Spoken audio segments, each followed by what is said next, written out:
Iran पर हमला करके डोनाल्ड ट्रंप ने दुनिया को मुश्किल में डाल दिया है। दुनिया देख रही है कि अमेरिका जंग खत्म करने के बहाने ढूंढ रहा है। स्ट्रेट ऑफ हॉर्मुज को लेकर ट्रंप के दावे हकीकत से कोसों दूर है। स्ट्रेट ऑफ हॉर्मुज ऊर्जा के लिए दुनिया का सबसे अहम समुद्री रास्ता है, जिससे एशिया का सबसे ज्यादा कच्चा तेल और गैस आती है। लेकिन इस रास्ते पर ईरान का हुक्म चलता है, जिसमें अमेरिकी टैंकर भी सुरक्षित नहीं है। जिन अमेरिकी टैंकर पर हमले की बात हो रही है, उसे बीती रात निशाना बनाया गया, जिसके बाद स्ट्रेट ऑफ हॉर्मुज को लेकर सुरक्षा की चिंता और बढ़ गई है। अमेरिका ने अगर ईरान पर हमला किया तो ईरान इस रास्ते को बंद कर देगा। इसकी आशंका 28 फरवरी के हमले में सच साबित हुई और IRGC ने इसे पूरी तरह से अपने कब्जे में ले लिया। ईरान का खौफ यहाँ कुछ ऐसा है कि तेल के टैंकर समंदर में चुपचाप खड़े रहने में ही अपनी भलाई समझ रहे हैं। IRGC ने स्ट्रेट ऑफ हॉर्मुज की नाकेबंदी कर दी है। जहाजों को हिलने तक की मनाही IRGC ने नो मूव जोन लागू करके बता दी है। जहाजों के हिलने डुलने की भी सख्त मनाही है। IRGC ने अब तक 14 तेल टैंकर पर हमला किया है, जिसमें 2 अमेरिकी टैंकर तक शामिल हैं। तो स्ट्रेट ऑफ हॉर्मुज में ईरान की इजाजत लेनी पड़ रही है। जो ऐसा नहीं करता वो ईरानी ड्रोन का शिकार हो जाता है। ईरान की चेतावनी नजरअंदाज करने पर ही शायद बुधवार को 2 जहाज एक्सप्रेस रोम और मयूरी नारी निशाना बनाए गए। भारत इस वक्त स्ट्रेट ऑफ हॉर्मुज को लेकर ईरान से बातचीत कर रहा है। भारत एक ऐसी व्यवस्था को लेकर बातचीत कर रहा है जिसमें स्ट्रेट ऑफ हॉर्मुज के दोनों तरफ जो भारतीय जहाज फंसे हुए हैं उन्हें वहां से निकालकर अरब सागर तक पहुंचाया जा सके, जहां से वो सुरक्षित भारत पहुंच जाएं। अब अमेरिका पर दबाव बनाने के लिए ईरान क्या करता है कि स्ट्रेट ऑफ हॉर्मुज पर अपनी पाबंदी बिठाता है। इसके साथ उसके जितने बेसेस हैं उन पर अटैक करता है और इजराइल के लिए वो लेबनान के हिजबुल्लाह, यमन के हूती का साथ लेकर इजराइल पर अटैक करता है और उत्तरी इजराइल की जो पूरा इलाका है वहां पर भीषण हमले इस तरीके के चल रहे हैं, कोऑर्डिनेटेड हमले चल रहे हैं, जिसके कारण कल से लेकर आज तक हमने वहां पर भारी बमबारी देखी है। मैं उस बॉर्डर पर गई और वहां से ये रिपोर्ट आपके लिए तैयार की। एक के बाद एक मिसाइल और ड्रोन से हमला। ईरानी सेना का दावा कि उसके ड्रोन ने इजराइल के पाल्माचिम और ओवडा एयरबेस के साथ ही शिन बेट यानी इजराइल के आंतरिक सुरक्षा एजेंसी के हेडक्वार्टर पर हमला किया है।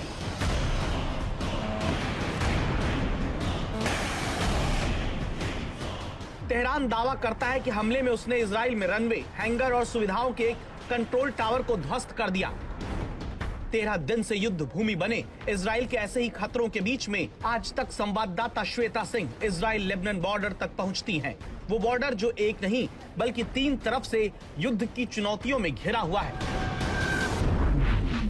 मैं इस समय इजराइल के बॉर्डर पर उस जगह पर खड़ी हूं जहां पर आप ये बॉर्डर फेंसिंग देख सकते हैं। यहाँ पर पीछे एक बोर्ड भी है जिस पर लिखा है फ्रंट लाइन अहेड, और इसके साथ ही ये पूरा हिस्सा वो हो जाता है जहां पर इस समय बहुत ज्यादा खतरा है।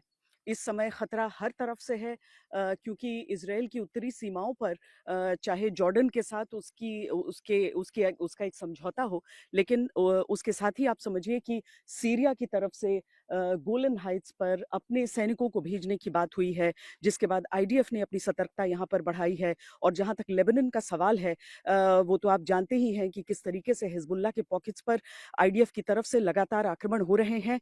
ये वो हिस्सा है जहाँ पर देखिए लिखा है मॉर्टल danger military zone, any person who passes और damages fence endangers his life. सिर्फ कहने के लिए ये इजराइल में खतरे वाला सैन्य क्षेत्र नहीं है। जिस वक्त संवाददाता श्वेता सिंह वॉर जोन में लेबनान बॉर्डर के पास इजरायली सीमा पर रिपोर्ट करती हैं, उसी वक्त लेबनान से दागी गई मिसाइल को इजराइल इंटरसेप्ट करके मार गिराता है। आप पूरा ऊपर तक उस फेंसिंग को जाते हुए देखिए। आप दोनों तरफ से इस समय उन लोगों के निशाने पर हो सकते हैं।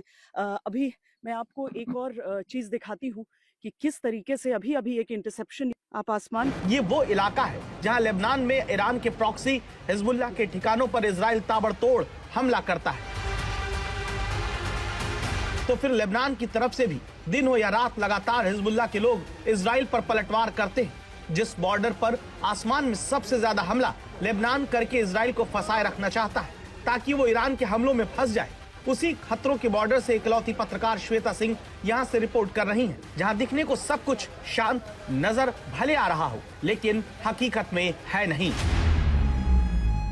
अगर ये पूरा हिस्सा आप देखेंगे तो यहाँ पर आपको प्राकृतिक सुंदरता भी उतनी ही दिखेगी, लेकिन जैसे ही आप यहाँ पर मिलिट्री जोन के उस हिस्से को देखते हैं जहाँ पर वो फेंसिंग आपको दिख जाती है, आपको समझ में आ जाता है कि प्राकृतिक सुंदरता से परे एक बड़ा सवाल यहाँ पर है जो कि सुरक्षा से जुड़ा हुआ हो जाता है।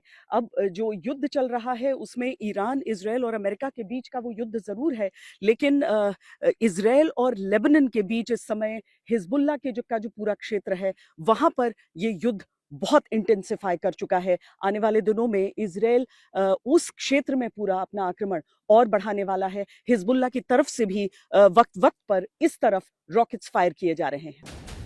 हिजबुल्लाह जितने रॉकेट दागकर हमला करता है, इजरायली सेना उसका दोगुनी ताकत से जवाब देती है, जहां से लाखों लोगों को फिर जान बचाने के लिए लेबनान में निकलना पड़ता है।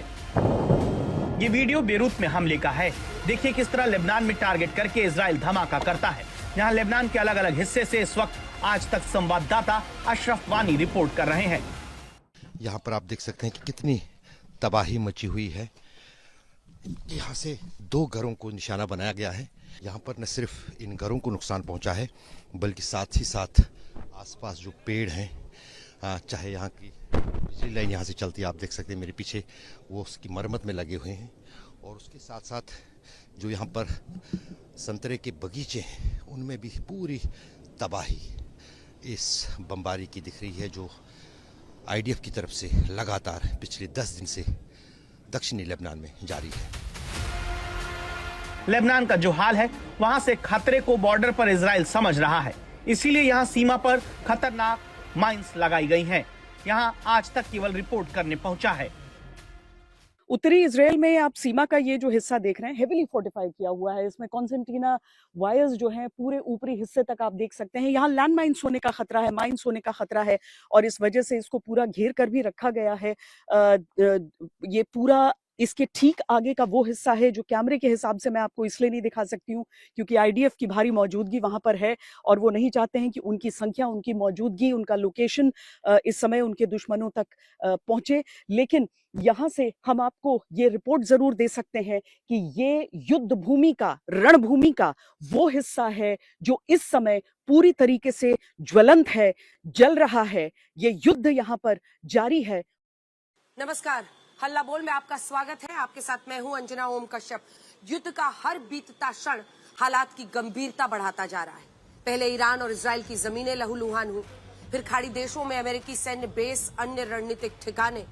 इसके बाद स्ट्रेट ऑफ हॉर्मूज एक तरह से ठप हो गया है और अब तो खाड़ी देशों की तेल इकोनॉमी को प्रभावित करने की ईरानी रणनीति सिर्फ हॉर्मूज तक सीमित नहीं रह गई। फारस की खाड़ी में इराक के बसरा पोर्ट के पास अमेरिकी जहाज पर ईरानी हमले में एक भारतीय की मौत हुई है। उधर ईरानी हमले का दायरा बढ़कर दुबई की एक लग्जरी सोसाइटी की बहुमंजिली इमारत तक पहुंच गया है।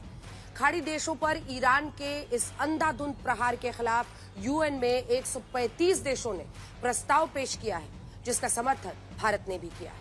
हालांकि भारत का ईरान के साथ कूटनीतिक संपर्क भी कायम है। सूत्रों के मुताबिक बातचीत के बाद ईरान ने भारतीय जहाजों को स्ट्रेट ऑफ हॉर्मूज से गुजरने की अनुमति दे दी है।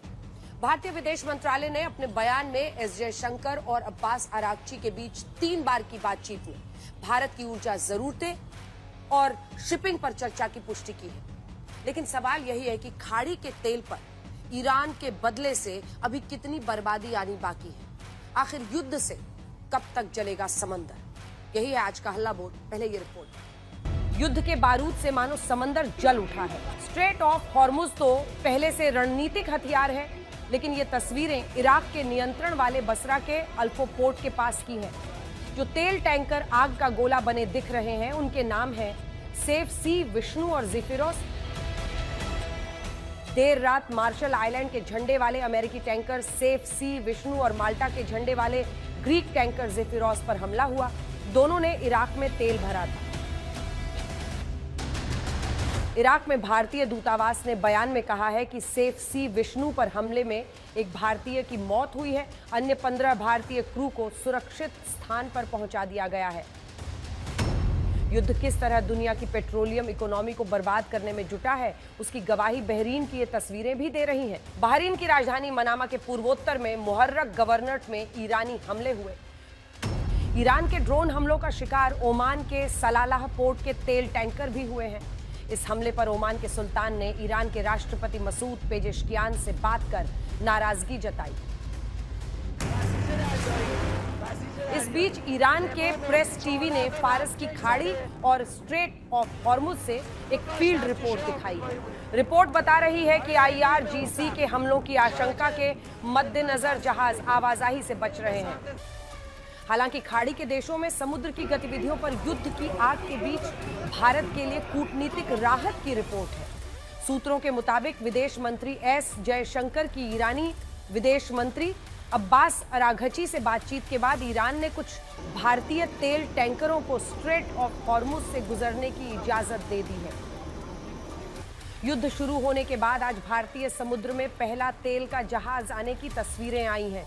लाइबेरिया के झंडे वाला ये टैंकर जहाज शेनलोंग मुंबई पोर्ट के पास भारतीय सीमा में घुसा। इसका कैप्टन एक भारतीय था और इसमें सऊदी पोर्ट रास तनुरा से कच्चा तेल भरा गया था। जाहिर तौर पर भारत के लिए पश्चिम एशिया का ये युद्ध कूटनीतिक संतुलन की चुनौती लेकर आया है। भारत उन गिने चुने देशों में है जिसका ईरान से सीधा संपर्क बना हुआ है, लेकिन खाड़ी देशों पर ईरानी हमले के खिलाफ UN के प्रस्ताव पर दस्तखत करने वाले 135 देशों में भारत शामिल हुआ है। प्रस्ताव में ईरान से कहा गया है कि वो खाड़ी देशों पर फौरन हमला रोके। हालांकि ईरान पर कोई दबाव बनता नहीं दिखा है। दुबई के क्रीक हार्बर के पास एक बहुमंजिला इमारत पर ईरान ने हमला किया। ईरान के इन पलटवारों के बावजूद अमेरिकी राष्ट्रपति ट्रंप का दावा है कि ईरान में अब हमले के लिए कुछ बाकी नहीं रहा और ये युद्ध वो जब चाहें तब खत्म कर सकते हैं। ट्रंप के इस बयान के बीच इजराइल के चैनल 12 ने इजरायली सुरक्षा अधिकारियों के हवाले से कहा है कि अमेरिका ने उससे अभी युद्ध खत्म की कोई योजना नहीं होने की बात कही है। इजराइल अभी मुख्य तौर पर लेबनान में हिजबुल्लाह को टारगेट कर रहा